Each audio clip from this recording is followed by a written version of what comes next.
할 수 있는 사항들이 몇 가지 있습니다. 어떠한 사람들은 이 성경을 읽을 때 이 텍스트 안에 성경을 믿습니다. 그러나 이 땅 가운데 역사하시는, 나에게 역사하시는 하나님을 믿지 못하는 사람들이 있습니다. 이 하나님을 성경 텍스트 안에 가둬 놓고 이 텍스트에 기록된 하나님을 믿긴 하지만 이 세상 가운데 나를 통해 역사하시는 하나님을 믿지 못하는 사람들이 있습니다. 또 한 가지 오류가 있다면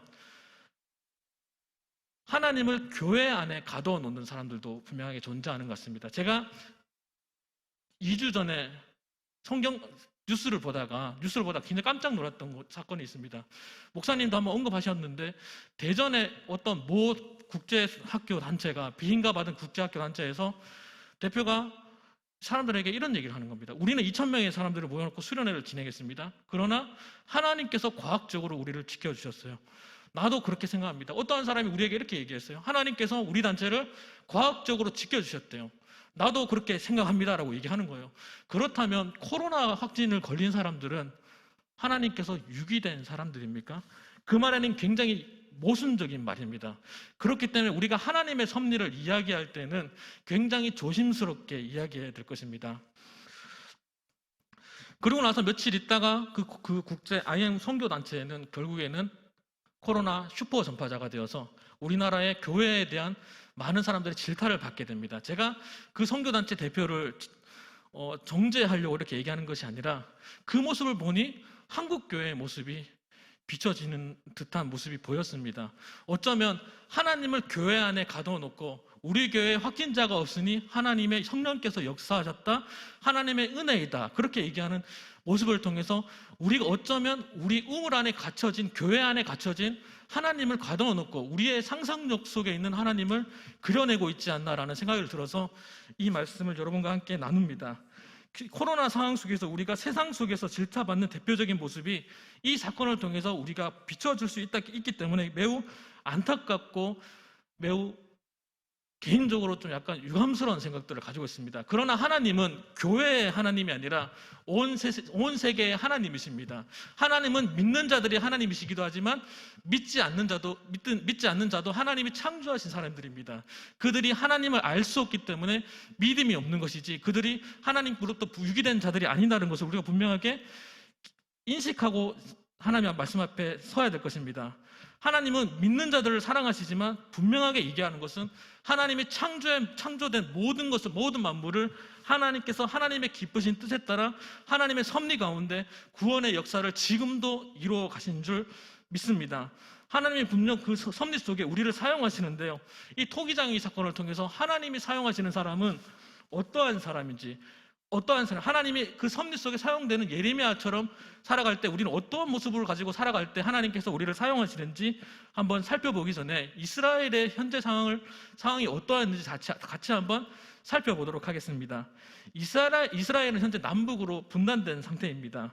북이스라엘은 아수르에 의해서 또한 멸망되었습니다. 남유다는 자신의 선민의식을 가지고 살았지만 그들은 아직 남유다로서의 국가를 연명하고 있지만 사실은 그들이 힘이 있어서나 아니 그들이 국가가 힘이 강해서 하나님을 잘 믿어서 그들이 남유다가 유지되어 있던 것이 아니라 지금 아수르라는 나라와 바벨론 나라가 서로 경쟁하고 있었습니다. 어떤 정치 싸움을 하고 있었기 때문에 남유다를 굳이 바벨론이 건드리거나 침범할 이유가 없었습니다. 거의 깍두기 같은 존재, 그냥 신경 안 써도 되는 존재이기 때문에 그들이 결코 하나님 앞에서 떳떳하거나 예배를 잘 드린 사람들이 아니었습니다. 또한 당대에 의로웠다라고 하는 요시야 왕이 있었는데 요시야 왕이 성전을 리모델링하면서 성전에서 율법책을 발견하면서 사람들에게 우리 다시 한번 말씀 앞에 돌아가자 이야기하면서 종교개혁을 진행하려고 합니다. 그런데 많은 사람들이 그 말씀을 듣고 자신을 다시 돌이켜서 하나님 앞에 돌아갔어야 되는데 하나님의 말씀을 오히려 듣는 사람들이 많이 없었습니다. 요시야 왕은 결국 전쟁 중에 죽으면서 이 종교개혁이 실패로 돌아가는 상황 가운데 예레미야가 그 땅 가운데 사람들에게 하나님의 메신저로서 사람들에게 이야기하는 내용의 주된 배경이 가지고 있는데요. 예레미야가 좀 독특한 것이 있다면 예레미야가 바벨론에 의해서 이스라엘이 멸망할 것이라는 예언을 하게 되는데 먼 훗날 일어나는 것이 아니라 지금 당장 일어나고 있습니다. 4차 바벨론이 네 차례나 이스라엘을 침공하면서 자신의 백성들이 죽어가는 모습들을 예레미야가 보고 있다는 것입니다. 그 상황 속에서 하나님은 우리를 빛으로, 세상의 빛으로 보내신 줄 믿습니다. 그런데 우리도 역시 세상 사람들과 교회 다니는 저희들과 마찬가지로 역시 우리는 힘든 시기를 살아가고 있습니다. 그렇다면 이 어려운 시기 가운데서 하나님께서 사용하시는 사람은 어떠한 사람인지, 이 어려운 시기 속에 예레미야를 사용하신 하나님은 예레미야의 어떠한 모습을 통해서, 예레미야를 통해서 하나님의 메신저의 역할을 감당하게 하셨는지 한번 본문을 통해서 한번 살펴보도록 하겠습니다. 첫 번째는 성도는 하나님의 말씀 앞에 듣는 자리에 서 있어야 된다는 것입니다. 다시 말하겠습니다. 성도는 하나님의 말씀을 듣는 자리에 서 있어야 된다는 것입니다. 우리 1절의 말씀을 같이 한번 읽어보겠습니다. 1절의 말씀 시작하겠습니다. 1절 여호와께로부터 시작. 여호와께로부터 예레미야에게 임한 말씀에 이르시되. 예레미야는 분명 다른 백성들과 동일한 시대를 살아갑니다. 그가 예언한 일은 먼 훗날에 이루어지는 것이 아니라 현재 이루어지고 있습니다. 바벨론이라는 나라가 이미 4차례나 이스라엘을 공격했지만 그 나라를 멸망시키지 않고 계속해서 침략하면서 사람들을 찔러 죽이기도 하고, 그러한 광경들을 보면서 예레미야는 그들을 향해서 하나님 앞에 눈물로써 기도하는 눈물의 선지자라는 이야기를 듣게 됩니다. 그럼에도 불구하고 하나님께서 이렇게 힘든 시기를 살아가는 많은 다양한 사람들이 있는데도 불구하고 하나님이 예레미야를 지목하여 부르신 이유는 예레미야가 하나님의 말씀 앞에 귀 기울이고 있었기 때문입니다. 그렇다면 예레미야만이 하나님의 말씀에 귀 기울였을까? 하나님의 말씀을 들을 수 있었을까라고 이야기한다면 그렇지 않습니다. 아까 전에도 말씀드렸지만 요시야 왕이 성전에 리모델링 하면서 그것 가운데 율법을 발견하면서 사람들에게 하나님의 말씀을 들어야 된다고 분명하게 이야기했고, 이 말씀을 거의 대부분의 사람들이 들었을 것입니다. 그러나 그 말씀을 자신이 받아들이지 않았기 때문에 그들은 하나님으로부터 사용되지 않았습니다. 여호와께서 예레미야에게 임하신 말씀에 이르시되, 이 말은 우리가 발견할 수 있는 것은요, 좀 약간 독특하다라고 생각이 듭니다. 한글로 말도 우리가 좀 발견할 수 있을지 모르겠는데, 제가 성경을 기록했다면 여호와께서 예레미야에게 말씀하시되라고 얘기했을 것 같습니다. 그런데 성경은요, 여호와께서부터 예레미야에게 임한 말씀에 이르시되라고 이야기합니다. 수신자와 발신자를 명확하게 표시하고 있다는 점입니다. 하나님의 말씀을 듣는 자의 모습을 명확하게 기록하고 있습니다. 예레미야는 하나님의 말씀을 듣는 자며 말씀에 순종하기 위하여 노력한 사람임이 틀림이 없다는 것은 우리가 알 수 있습니다. 예레미야가 서 있는 그곳이 바로 하나님의 말씀에 순종하는 자리였습니다. 예레미야는 물론 하나님의 특별하신 부름을 받은 선지자인 것은 틀림이 없습니다. 하지만 그가 대단한 능력을 가지고 있거나 다른 사람과 다른 스펙을 가지고 있거나 하나님 앞에 다른 사람보다 특별한 것이 없었습니다. 그러나 하나님의 말씀에 순종하는 자리에 서 있었다는 것, 그것만으로도 어려운 시기에서 하나님께서 사용하시는 한 사람이 될 수 있었다는 것을 믿습니다. 2절의 말씀을 같이 한번 읽어보겠습니다. 2절 말씀 읽어보겠습니다. 시작.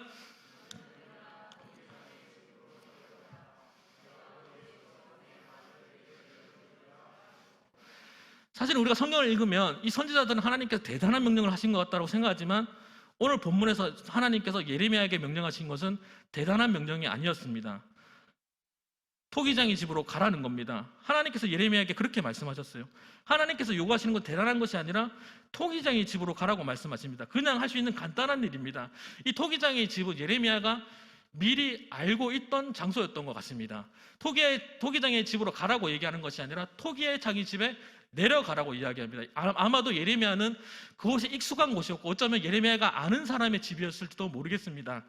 그곳 가운데 예레미야는 그 말씀에 아무런 대꾸하지 않고 그것이 대단한 것인지 대단하지 않는 것인지 자신이 이미 알고 있다고 생각할지라도 하나님의 말씀 앞에 순종하며 그곳에 갑니다. 시편 1편에 보면 복 있는 사람은 악인의 꾀를 따르지 않고 죄인의 길에 서지 않고 주야로 하나님의 말씀을 묵상하는 자라고 말씀하셨습니다. 하나님의 사람은 물가에 심은 나무가 같아서 시절을 쫓아 가시를 맺으며 풍성한 열매를 맺는 삶을 살 수 있다고 기록합니다. 그렇다면 바벨론의 침략으로부터 멸망 속에 살고 있는 이스라엘 백성에게 예레미야가 다른 사람과 다른 것이 있다면 예레미야 인물 자체가 특별하거나 대단하거나 스펙이 좋은 사람이라기보다는 하나님의 말씀의 자리에서 묵묵하게 하나님을 기대하며 하나님의 말씀을 기다리고 있던 삶을 살았다는 것입니다. 그렇다면 지금 현재 우리의 삶을 한번 점검해 볼 필요가 있을 것 같습니다. 그 누구도 이 코로나라는 시국을 피해갈 수 없는 것 같습니다. 코로나 앞에 누구도 고통받고 있습니다. 우리 교회 다니는 신앙인들도 고통받고 있고, 교회 다니지 않는 사람들조차도 이 코로나 시국이 너무나 힘든 건 당연한 겁니다. 모두가 힘든 상황 속에서 하나님께서 과연 어떠한 사람을 통해서 이 하나님이 섭리적으로 이 어려운 시기를 극복해 나가고자 하시는지, 우리가 그 하나님의 뜻이 무엇인지 다시 한번 살펴볼 건데요. 하나님은 세상을 창조하시고 세상의 모든 것을 우리에게 주셨어요. 하나님은 세상의 모든 걸 다스리라고 하셨어요. 단 한 가지만 제외하고, 그것은요, 하나님이 우리에게 주신 기본 질서였습니다. 하나님께서 우리에게 기준이었습니다. 나는 세상의 창조주고 너희가 나의 말에 모든 걸 다 내어주겠지만 한 가지만 하지 말라고 말씀하신 건 바로 동산 중앙에 있는 선악을 알게 하는 나무, 그것을 먹지 말라는 거였어요. 그것은요, 내가 창조주 하나님이야. 내가 너에게 모든 것을 다 내어줄게. 그러나 너는 나의 피조물이기 때문에 나를 기억하기 위해서 가장 쉬운 거, 동산 중앙에 있는 거, 그 위치 찾는 거 어렵지 않잖아요. 동산 중앙에 있는 선악을 알게 하는 나무 그 하나 먹지 말라고 얘기했던 겁니다. 우리가 넘지 말아야 할 선이 있다는 것을 분명하게 하나님께서 우리에게 이야기하시는 것입니다. 청지기로서 기본적으로 지켜야 할 기본기가 있다는 것입니다. 코로나 시국에 우리에게 요구하시는 하나님의 말씀은 대단하거나 특별한 것이 아닐 것 같습니다. 말씀의 자리에 서 있는 것, 지금처럼 하나님의 말씀을 듣고자 하는 우리의 열정이 있는 이곳에 모이는 것, 그것이 하나님께서 원하시는 것이 아닐까 생각합니다. 잘 보시면 됩니다. 코로나와 교회를 생각했을 때 이 사회가 우리에게 주로 이야기하는 것이 무엇입니까? 교인들이 코로나 걸렸다는 거 아닙니다. 예배 시간, 예배에 모이지 말라. 항상 들어가는 얘기가 예배입니다. 우리는 하나님을 예배하기 위해 창조된 사람입니다. 세상 가운데서 이렇게 예배라는 단어가 계속해서 이야기될 때 그것이 하나님께서 우리에게 계시됐다고 얘기하는 것이 아니라, 이러한 하나님의 섭리 가운데 우리가 발견할 수 있는 것은 하나님의 말씀의 자리 가운데 올바르게 서 있지 않은 교인들의 모습, 기독교 교회의 모습들을 하나님께서 지적하는 것이 아닐까 우리는 고민해 봐야 될 것입니다. 하나님께서 우리를 창조하신 분명한 목적은 하나님이 기뻐하시는 뜻에서 세상 모든 것을 경험하면서 경험된 만물을 통해서 하나님을 예배하는 것이었습니다. 하나님을 예배하는 것 가운데 가장 중요한 것은 하나님이 먹지 말라고 하는 선악을 알게 나무를 먹지 않는 그 순종의 자리에 있어야 된다는 것입니다. 둘째로 우리가 찾아봐야 될 것은 무엇이냐면, 성도는 하나님의 주권을 인정하는 삶을 살아야 됩니다. 앞서 우리가 어려운 시기에 하나님이 사용하시는 사람은 말씀의 자리에 서 있고 그 말씀에 순종하는 사람이라고 말했습니다.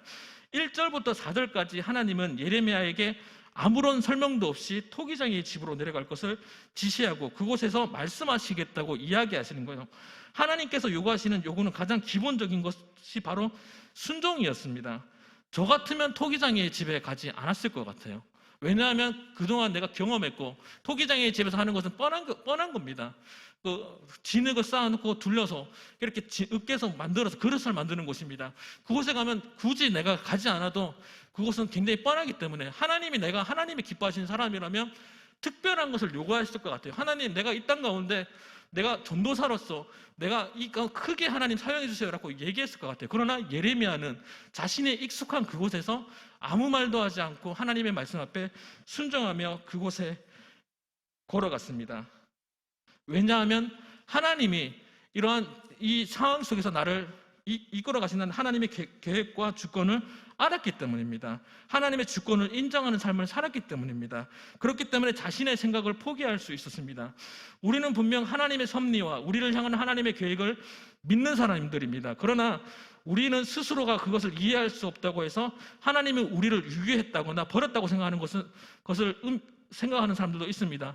하나님이 역사하지 않는다고 오해하는 사람도 분명하게 있는 것 같습니다. 반대로 나의 생각과 딱 들어맞는다고 해서 이것이 바로 하나님의 뜻이다라고 얘기하는 사람들도 있습니다. 이것은 굉장히 위험한 생각들입니다. 왜냐하면 하나님의 역사를 나의 생각 가운데 제한하는 것이기 때문에 우리는 함부로 하나님의 주권과 역사를 함부로 이야기하면 안 될 것입니다. 10계명에서 제 3계명은 무엇이냐면 하나님의 이름을 망령되이 일컫지 말라고 했습니다. 그렇기 때문에 하나님이 역사하시는 것들을 우리가 하나님 앞에 기도하고 내 삶 가운데 역사하시는 하나님 앞에 기도하며 하나님께 감사 기도를 해야 되는 것이지, 다른 사람들에게 하나님의 주권에 대해서 함부로 이야기하는 것은 굉장히 조심스러울 필요가 있다는 생각들을 가지고 있습니다. 그렇기 때문에 우리가 하나님의 섭리에 대해서 이야기할 때 굉장히 신중하고 조심스러운 태도가 가지고 있을 필요가 있습니다. 예레미야는 자신에게 말씀하신 하나님의 말씀에 순종했습니다. 예레미야는 하나님의 말씀에 묻지도 따지지도 않고 하나님의 말씀에 순종했더니 그에게 하나님이 토기장이를 통해서 하나님이 이스라엘 백성들을 구원하시는 오늘의 말씀들을 이야기해 주신 것입니다. 오늘의 토기장이의 집에 가기 전까지 하나님께서 아무 말도 안 하셨지만 하나님 앞에 자신의 역할들을, 기본적으로 해야 될 일들을 했더니 하나님께서 예레미야에게 가장 중요했던 이야기를 하시는 장면입니다.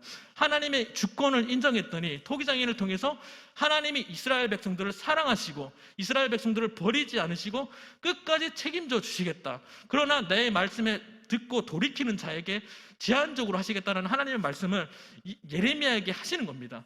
이렇게 예레미야를 특별하게 메신저로서 사용되었던 예레미야는 그가 특별하거나 대단한 것이 아니라 하나님의 말씀 앞에 단순히 순종하고 나의 지금 현재의 위치에서 대단한 일을 하려고 하기보다는 현재 하나님께서 나에게 주시는 그 말씀 앞에 순종했더니 그런 역사가 일어났던 것입니다. 제가 사실 어렸을 때 얘기를 잠깐 하면요, 어렸을 때 어머니가 저에게 그렇게 공부하라고 이야기했습니다. 저는요, 공부하기 싫어서 그렇게 도망다녔습니다. 제가 거의 학교 갔다가 집에 정시에 갔던 적이 없던 것 같습니다. 왜냐하면 집에 가면 어머니가 항상 공부하라고 했기 때문입니다. 그래서 공부하기가 싫어서 집에서 학교를 마치면 항상 친구들과 동네 강둑을 이렇게 걸어 다니고는 했었습니다. 그런데 지금도 또한 제가 37, 8살이 되는데 어머니가 저를 보면 공부하라고 이야기하십니다. 그런데 지금은 조금 다릅니다.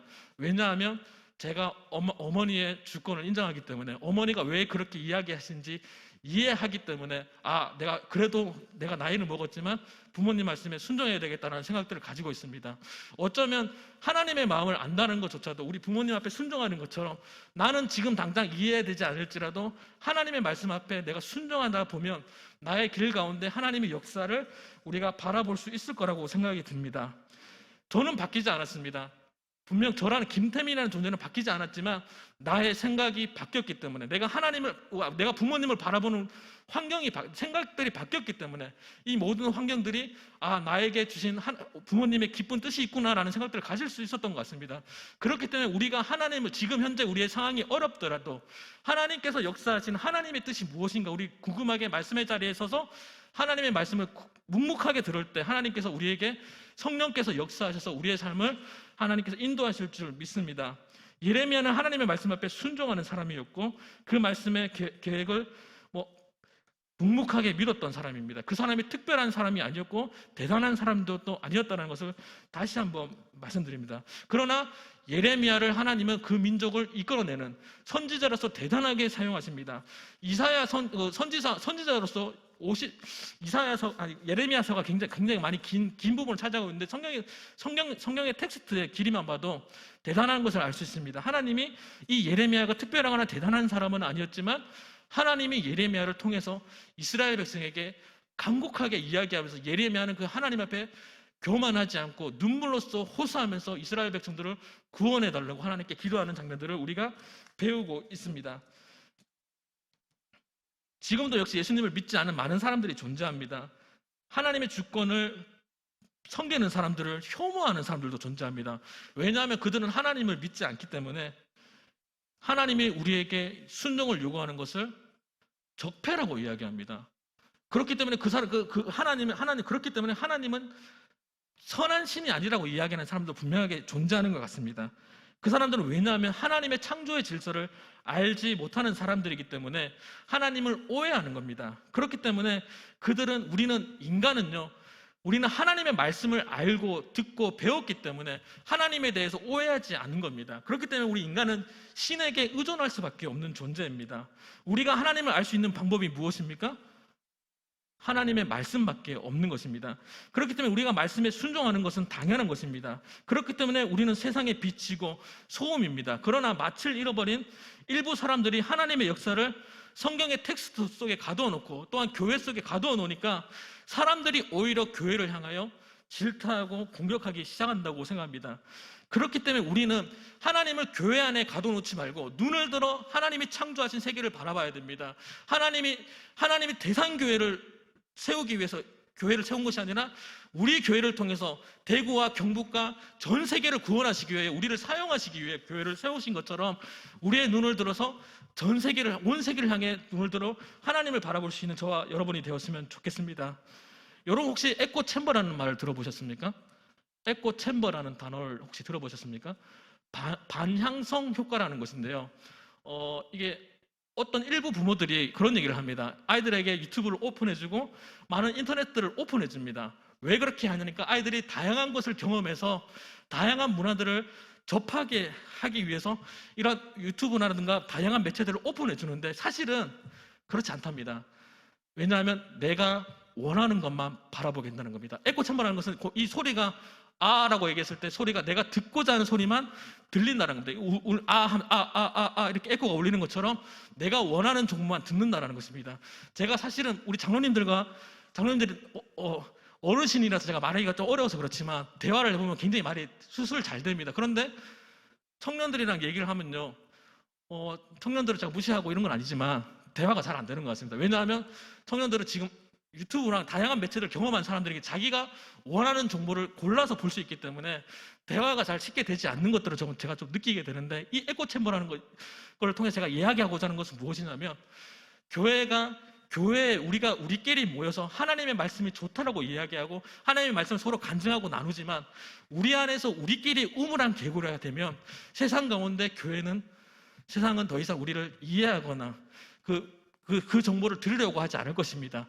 그렇기 때문에 우리는 눈을 들어 세상을 향해 나가야 되는 겁니다.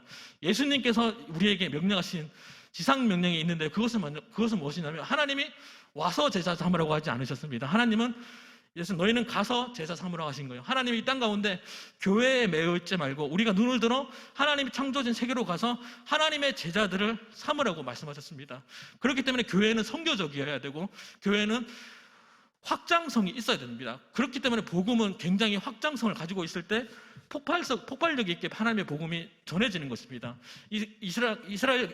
예수님 시대에 박해 속에서 교회가 확장할 수 있었던 이유는 그 복음의 능력, 복음 안에는, 성령의 능력 안에는 확장성이 있었기 때문에 하나님의 복음이 전해져서 지금 우리가 하나님을 믿을 수 있는 존재가 되었습니다. 그렇기 때문에 코로나로 인해서 세상이 우리나라를 비난한다고 해서 이 세상을 향해서 우리가 똑같이 비난하고 똑같이 고소하기보다는 하나님께서 우리를 향한 메시지가 있는가 보다, 우리가 그동안 세상을 향해 우리의 역할을 제대로 하지 못했구나라고 우리 자신을 반성해보고 흩어지는 교회가 되었으면 좋겠다라는 생각이 듭니다. 그것 가운데 하나님이 사용하시는 저와 여러분이 되었으면 좋겠습니다.